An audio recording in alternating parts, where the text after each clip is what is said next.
সকাল সকাল উঠে সকাল সকাল উঠে ঘুমটা ভালোই আসছিল। ঘুমটা ভালো আসলে হবে না, আমার একটা কাজ আছে, সেই কাজটা করতে বাইরে যে দেখি তো আয়াম তো অবাক, বাইরে আজকে পানি পড়ছে, তাহলে আমাকে আর কাজটা করতে যেতে হবে না। দেখো তোমাদের ভাই বন্ধুকে দেখায় একটা, দেখলাও দেখো তোমার বন্ধু, এটা বন্ধু বানাতে চাও, বন্ধুর নাম্বার নিতে চাইলে কমেন্ট বক্সে জানাবা।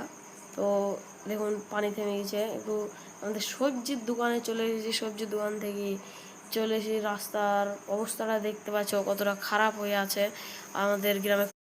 সকাল সকাল উঠে সকাল সকাল উঠে ঘুমটা ভালোই আসছিল। ঘুমটা ভালো আসলে হবে না, আমার একটা কাজ আছে, সেই কাজটা করতে বাইরে যে দেখি তো আয়াম তো অবাক, বাইরে আজকে পানি পড়ছে, তাহলে আমাকে আর কাজটা করতে যেতে হবে না। দেখো তোমাদের ভাই বন্ধুকে দেখায় একটা, দেখলাও দেখো তোমার বন্ধু, এটা বন্ধু বানাতে চাও, বন্ধুর নাম্বার নিতে চাইলে কমেন্ট বক্সে জানাবা। তো দেখুন পানি থেমে গেছে, একটু আমাদের সবজির দোকানে চলে এসেছি, সবজির দোকান থেকে চলে এসেছি। রাস্তার অবস্থাটা দেখতে পাচ্ছ কতটা খারাপ হয়ে আছে আমাদের গ্রামে।